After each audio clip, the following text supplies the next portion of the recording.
8 de la mañana con 35 minutos. Seguimos en Ampliación de Noticias, edición dominical. Los acompaña Carlos González. Estamos casi a 2 días para las elecciones presidenciales en Estados Unidos y el escenario se presenta bastante disputado entre el republicano Donald Trump y la demócrata Kamala Harris respecto al favoritismo de los electores. ¿No? ¿Qué podría suceder el martes 5 de noviembre? Vamos a conversarlo con el internacionalista Oscar Vidarte. Señor Oscar Vidarte, muy buenos días. Bienvenido a RPP. Carlos, buenos días, un placer estar en tu programa. Señor Vidarte, ¿cómo se presenta el escenario electoral en Estados Unidos en estos momentos? A pocos días, estamos solamente casi a 2 días de las elecciones en Estados Unidos. ¿Cuál es el escenario actual? Bueno, las últimas encuestas señalan que el voto está muy disputado. Estamos hablando básicamente de un punto de diferencia, al parecer, a favor de la candidata demócrata Kamala Harris. Pero obviamente un punto no define nada, la elección está muy ajustada, más aún si analizamos los estados claves, porque seamos sinceros, de todos los estados ya la elección está casi definida, faltan 7 estados claves y esos estados son los que van a definir la elección. Y estos estados son Arizona, Carolina del Norte, Georgia, ¿no? Nevada, Filadelfia, son estados que van a definir la elección. Y en esos estados creo que la disputa está muy reñida, ¿no? Acuérdense ustedes, a todos tus oyentes, que en Estados Unidos puede darse el caso, como sucedió entre Hillary Clinton y Donald Trump hace algunos años atrás, que el que gane, el que tenga más votos, no necesariamente se eligió presidente. Así que en este caso puntual estamos hablando de 7 estados que van a ser los estados claves que van a definir este martes la elección. A estos estados que se les denomina estados bisagras. Si nos explica, por favor, ¿por qué precisamente en estos estados es en que se decide? Y si nos explica un poco por qué el hecho de que no necesariamente va a ganar aquel candidato que tiene más votantes, lo cual parecería un tanto ilógico. Porque en Estados Unidos, a diferencia de lo que pasa en el Perú, la elección es indirecta. En el Perú uno vota por un candidato y ese voto cuenta, es una elección directa.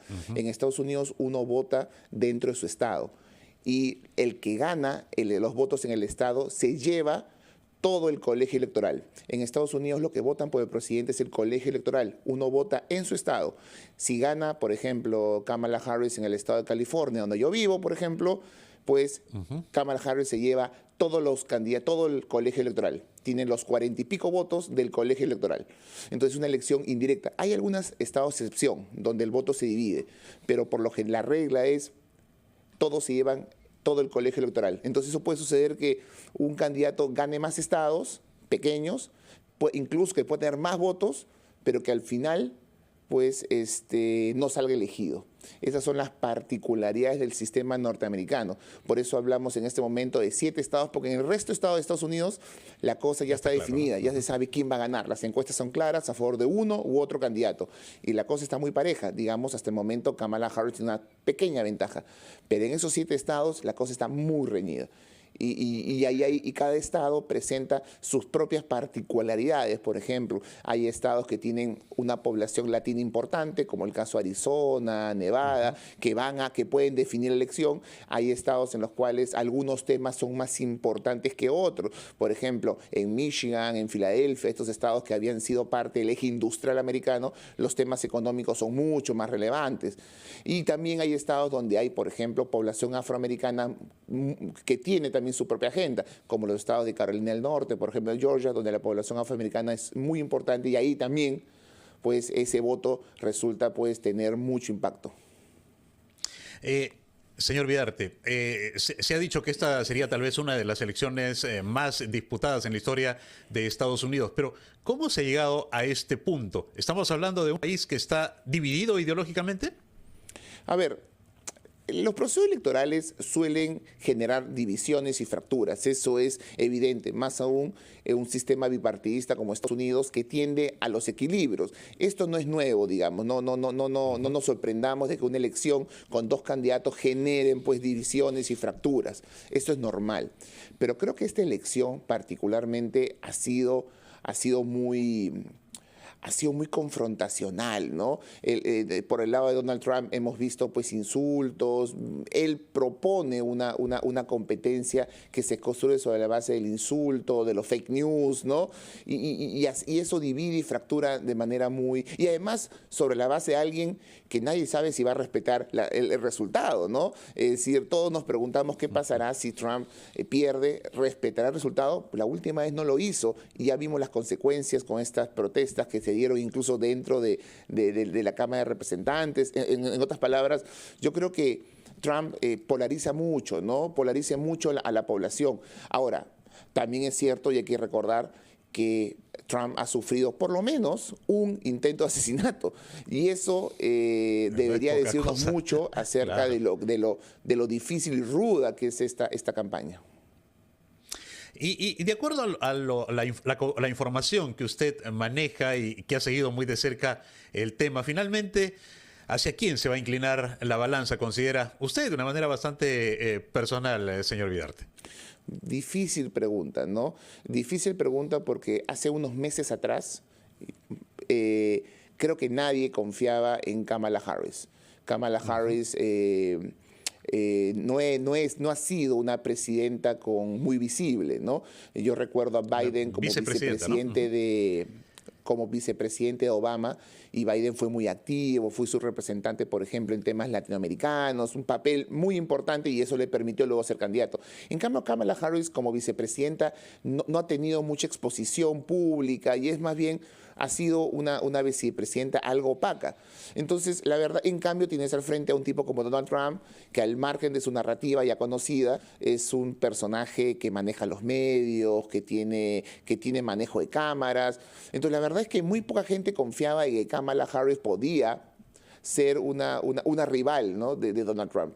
Y en verdad nos ha sorprendido en sus últimos 3-4 meses y Kamala Harris ha hecho su tarea y ha logrado unir a todo ese partido demócrata que estaba algo dividido por el intento de ser presidente Joe Biden, que claramente no favorecía los intereses demócratas, y ha hecho una buena campaña, a tal punto que hoy hemos llegado a dudar si es que realmente la victoria de Trump está definida, ¿no? Y más bien vemos una Kamala Harris que según todas las encuestas está un pasito o medio paso adelante de Trump, lo cual de alguna manera está generando que muchas personas cambien su parecer y ahora presenten dudas acerca de quién puede ganar. Yo creo que a pesar de eso, creo que en los swing states o estos estados bisagra, creería que tiene cierta ventaja el Partido Conservador. Y el Partido Republicano, perdón. ¿Y por qué?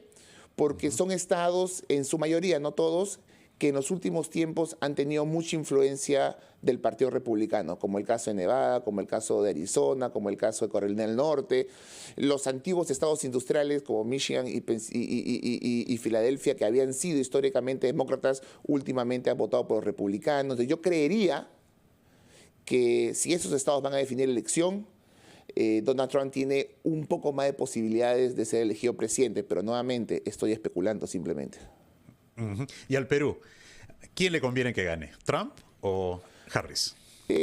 Seamos sinceros, en esta campaña la agenda latinoamericana en los candidatos a la presidencia en Estados Unidos no ha estado muy presente, ¿no? Cuando uno analiza la agenda de política exterior de la campaña tanto de Harris como de Trump, uno se da cuenta que Latinoamérica no ha estado presente, ¿no? Obviamente, y menos el Perú. La agenda pasa por temas como Europa, la OTAN, Rusia, Israel, Palestina, sobre todo China, Asia-Pacífico, y ahí ni Latinoamérica ni el Perú han estado muy presentes, digamos. Y también seamos sinceros que el Perú no se presenta como una amenaza a los intereses de Estados Unidos. Nosotros no somos el país de mayor migración latinoamericana en Estados Unidos, tenemos un TLC que no le incomoda a los Estados Unidos.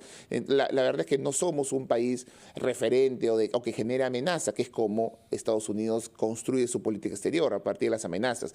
Ahora, y en los años de Trump, pues la Cancillería peruana logró manejar muy bien esos 4 años y la verdad es que nuestra relación siguió siendo muy cordial. Yo creería que un presidente como Trump es mucho más difícil, genera mucho más riesgo, genera mucho más amenazas, hay que estar mucho más atento de lo que un tuit de Donald Trump a las 2 de la mañana pueda generar sobre nuestros intereses nacionales, ¿no? Pero, y creería que es Kamala Harris alguien alguien con la cual pues sería mucho más fácil buscar canales de cooperación, de entendimiento. Por ello creería que Kamala Harris podría favorecer más los intereses del Perú. Pero ya vimos que en la agenda de ambos candidatos Latinoamérica no es un tema prioritario. Ahora, a pocos días, a 2 días casi de las elecciones, ¿hay algunos factores que puedan ser decisivos para ver quién puede ser el próximo presidente de Estados Unidos? ¿O usted cree que ya todo a estas alturas ya está definido? Tu pregunta es bien difícil, ¿no? Probablemente vamos a saber esa respuesta el martes, pero, por ejemplo, yendo a tu pregunta, ¿qué tanto le favorece a Trump los comentarios de este comediante que prácticamente insultó a Puerto Rico, ¿no? Considerando que la población puertorriqueña en estados como Filadelfia es muy importante y genera votos? ¿Qué tanto le puede haber favorecido a Donald Trump? Entonces, uno diría, esto, yo podría decir teóricamente que la elección ya está definida, solamente basado en conocer los resultados, pero siempre aparecen cositas como este comediante hace un par de días, que ha generado que muchos se pregunten, oigan, esto puede generar un desbalance en un sector de la población, por ejemplo, puertorriqueña en Filadelfia, que lleve a que Kamala Harris pueda ganar Filadelfia, por ejemplo, ¿no? Entonces, yo creo que nada definido y hay que esperar hasta el último momento.